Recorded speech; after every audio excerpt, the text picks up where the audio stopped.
What if I told you that Ferrari had the fastest car in Baku but still managed to throw away their best shot at victory this season? What if the real reason Lewis Hamilton looked powerless on those brutal straights wasn't what you think?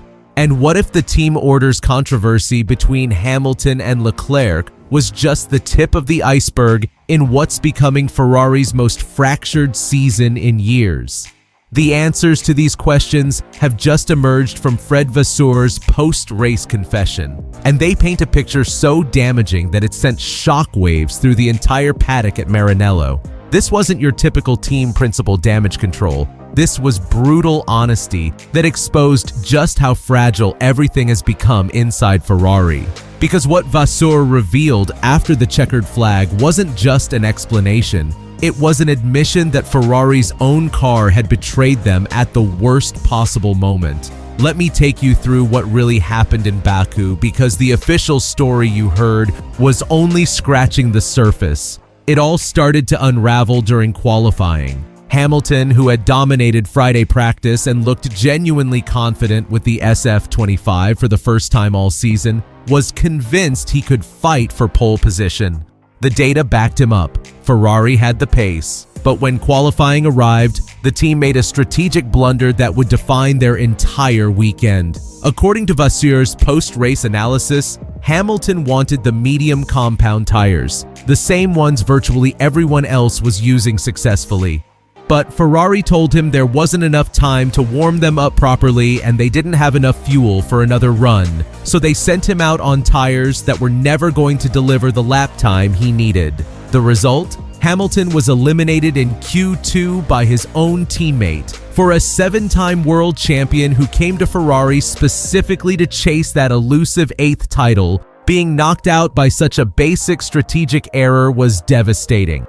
But that was just the beginning of Ferrari's problems. Leclerc, meanwhile, crashed in Q3 when Ferrari had been on the verge of securing a front-row start. The combination of poor strategic decisions and costly driver errors meant that what should have been Ferrari's strongest weekend collapsed before the race had even begun.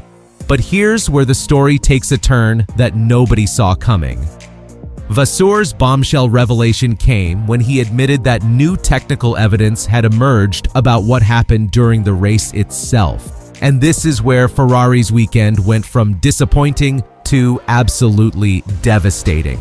Leclerc's car had suffered from a hybrid energy recovery issue throughout the entire race.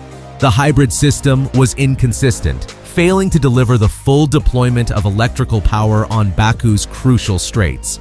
As a result, the SF25 was missing valuable kilowatts at precisely the moments when Leclerc needed them most. Now, to anyone outside Formula One, that might sound like a minor technical glitch. But on Baku's endless 2-kilometer straight, the longest on the calendar, it's the difference between launching an overtake or watching helplessly as rivals pull away.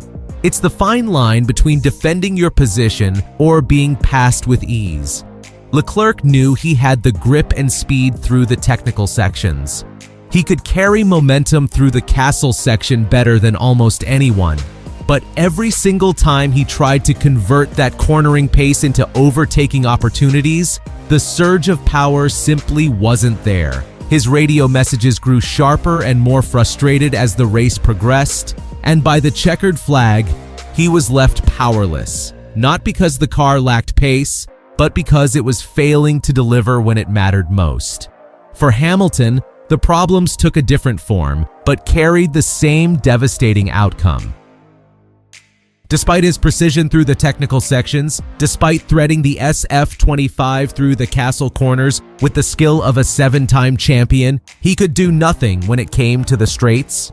Hamilton later described the car as snappy and difficult under braking, and his blunt assessment after finishing 8th cut straight to the heart of his frustration. "I couldn't care less about P8. That wasn't just disappointment talking. That was the sound of a championship contender realizing his tools weren't good enough for the job."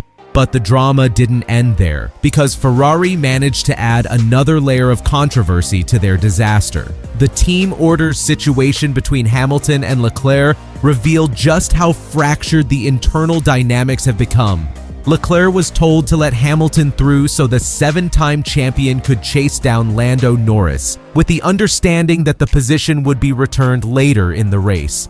But when the checkered flag fell, the swap never happened. Hamilton stayed ahead, Leclerc was left simmering, and the whole episode showed that Ferrari aren't just fighting technical gremlins, they're undermining themselves with indecision and confusion in high-pressure moments. Vasseur tried to downplay this incident, insisting it wasn't the main issue. But for fans and commentators watching, the failed team order swap was impossible to ignore. It reinforced the growing sense that Ferrari's problems run deeper than just car performance.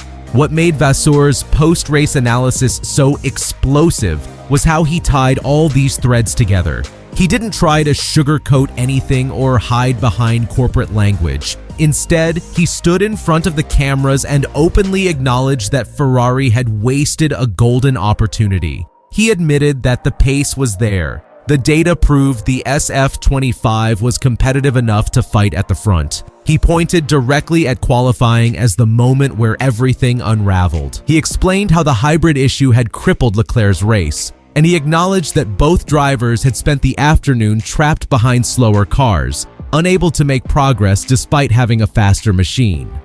Perhaps most tellingly, Vasseur compared Ferrari's situation to McLaren, noting that when McLaren are strong, Ferrari tend to follow suit. But when McLaren struggle, Ferrari struggle too. That dependence, he implied, shows that Ferrari don't yet have a car capable of consistently dictating the pace on their own terms. The bigger picture now is impossible to ignore. This was Hamilton's 5th failure to reach Q3 in his debut season with Ferrari. Leclerc was left powerless by car reliability issues once again, and Ferrari lost crucial points in the Constructors' Championship while their rivals capitalized on every opportunity. Vasseur's bombshell wasn't just that Ferrari had problems. It was that Ferrari had everything they needed to succeed in Baku and still managed to fail. They had the pace, they had 2 world-class drivers, and they had a genuine opportunity to challenge for victory. Instead, they finished 8th and 9th with a pile of new questions about their strategy, their execution, and their machinery. The most damaging part of Vasseur's revelation is that it proves Ferrari's biggest enemy isn't Red Bull or Mercedes. It's themselves. And until that changes, until they can combine their undeniable ingredients into consistent performance, the dream of returning to championship glory will remain frustratingly out of reach. For Hamilton, for Leclerc, and for the Tifosi, the pressure has never been greater. The excuses are running out and the season is slipping away. What do you think Ferrari needs to change to stop wasting these opportunities? And can Hamilton's patience survive another season of technical betrayals? Let me know in the comments below, and don't forget to subscribe for more inside stories from the paddock.